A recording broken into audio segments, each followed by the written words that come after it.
So as you can see, I have a dismantled laptop, specifically the 1960CT. I'm actually recording it upside down because it's the correct angle that I can get. I'm actually in my dining room right now because I don't have room in my office to do anything. I have posted on social media, specifically Blue Sky, that I got this thing working. It's been recapped, and the display does work, although there is a little bit of delamination starting to happen, little tiny bubbles. Not much I can do about that, so hopefully there's still a little bit of life left in it. I did take the display apart to check the capacitors on it. It's fine. No signs of leakage or anything like that. So, yay. I did do a power on test as well over the weekend, and it does work. So I partially reassembled it. Keyboard, floppy drive. I don't have the hard drive hooked up yet because I want to test the floppy drive to see if it actually works, as well as the 16 meg memory expansion. I don't know if the display is going to come clear on camera or not, but let's find out.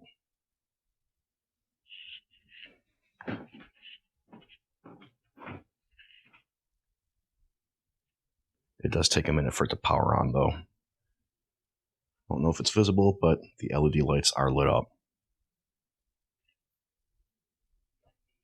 Oddly enough, this display does not have any sort of contrast wheel or brightness or anything like that. It's possible it's controlled through the software, keyboard shortcut, I'm not sure.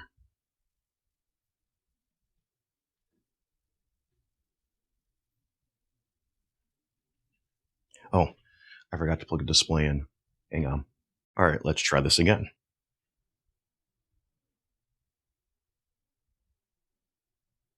Yep, there's the display. Something did flash on screen for a second. There is a flashing cursor.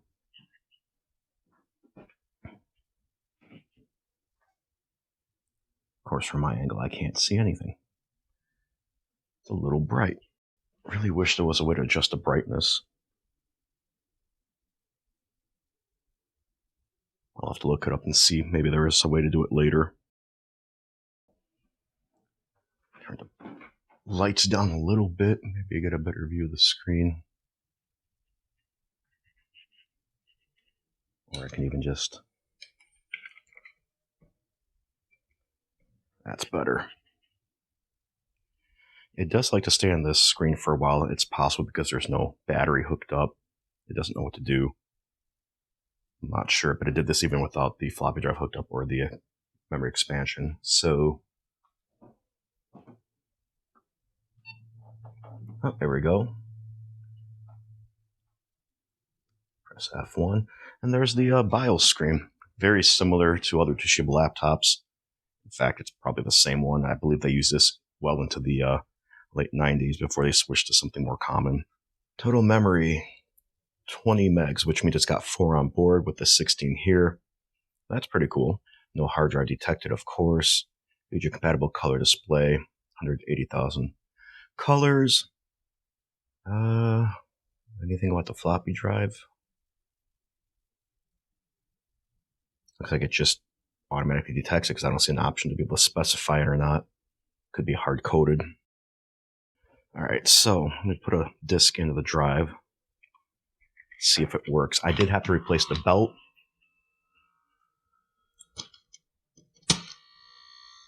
Maybe it just starts spinning.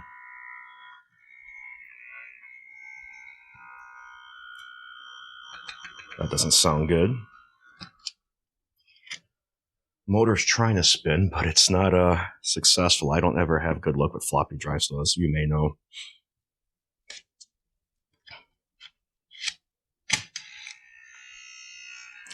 Let's try it anyway. Let's see what happens. Probably nothing, but it's also possible that the belt I put in there is not enough tension, which is unfortunate because you have to disassemble the entire drive to get to it. It's a huge pain, and trying to put it back together is even worse. So,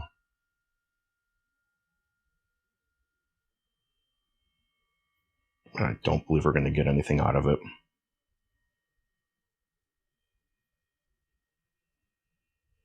Yeah, I don't think it's going to boot from here.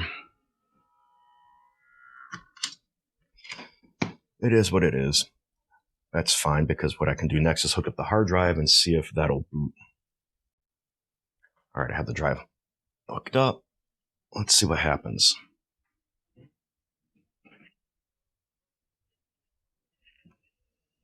Spins up.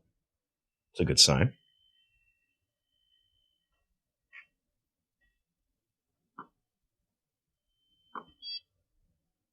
Windows 95. Look at that.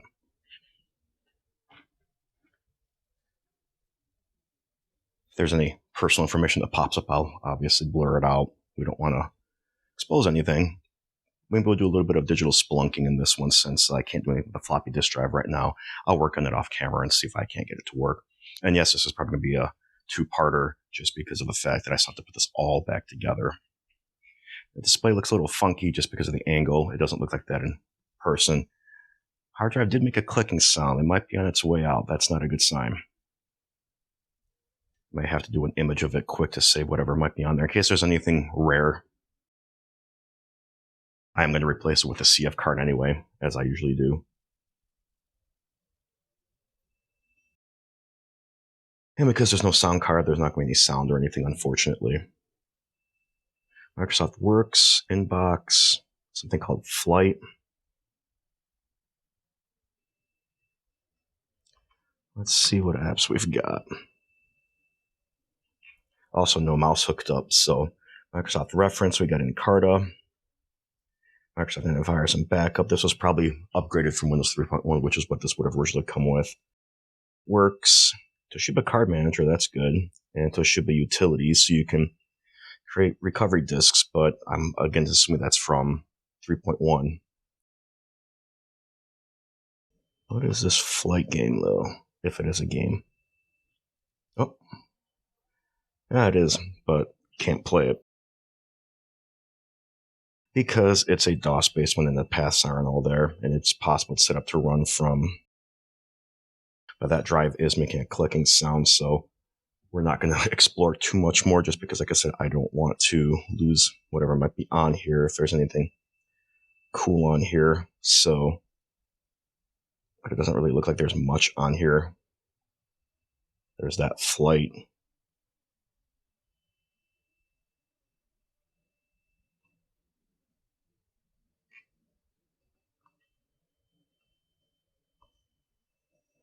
Probably a flight sim type game. I don't think it's actually Flight Simulator.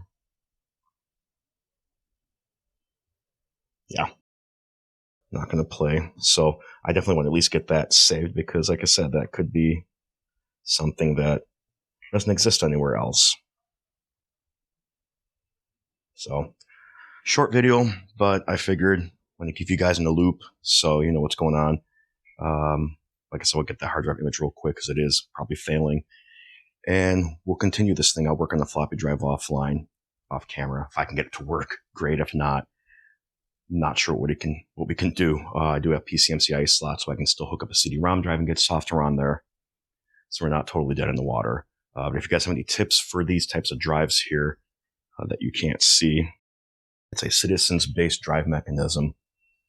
And this was made by TUV, Citizen ZA0968P, as in Paul 05. Catch you guys later.